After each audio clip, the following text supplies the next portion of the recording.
Assalamualaikum warahmatullahi wabarakatuh. Perkenalkan, nama saya Gusti Ningsih, nomor BP 200104-2068 dari kelas 1D D3 Teknik Elektronika Politeknik Negeri Padang. Baiklah, di video kali ini saya akan mempresentasikan tugas saya, yaitu bab 13 yang berjudul Pernikahan dalam Islam atau Munahakat. Kita mulai saja presentasinya, yaitu yang pertama, definisi munahakat. Kata munahakat yang terdapat dalam bahasa Arab yang berasal dari akad, kata nakaha, yang terdapat dalam bahasa Indonesia berarti perkawinan.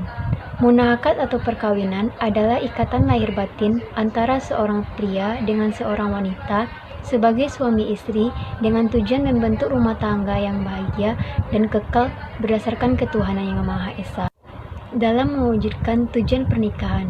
Selain itu, pernikahan adalah sunnatullah yang dengan sengaja diciptakan oleh Allah yang tujuannya untuk melanjutkan keturunan dan tujuan-tujuan lainnya.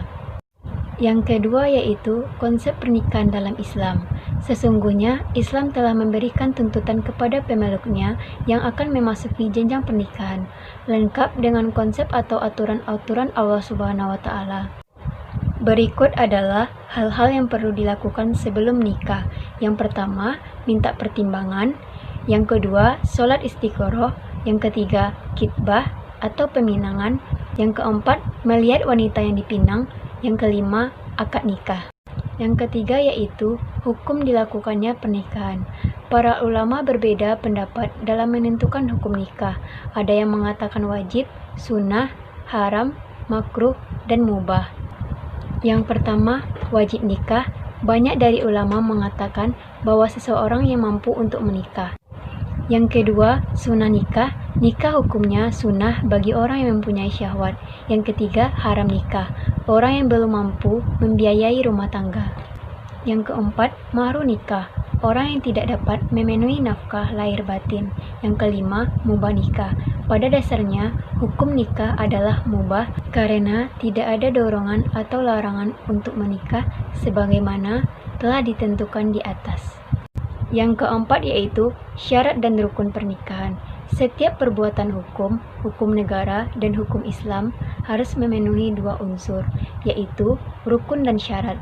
Rukun ialah pokok atau tiang dalam setiap perbuatan hukum, sedangkan syarat ialah unsur pelengkap dalam setiap perbuatan hukum. Jika kedua unsur ini tidak terpenuhi, maka perbuatan ini dianggap tidak sah menurut hukum.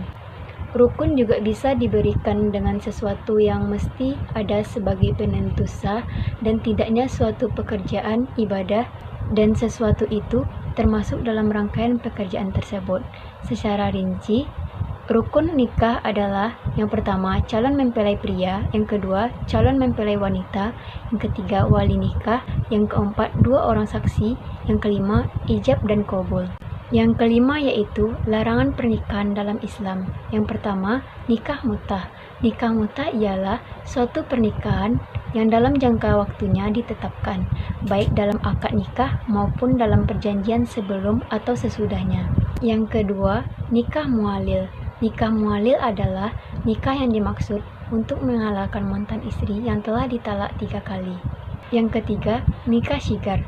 Nikah syigar adalah pernikahan yang didasarkan pada janji atau kesepakatan penukaran, yaitu menjadikan dua orang perempuan sebagai mahar atau jaminan masing-masing.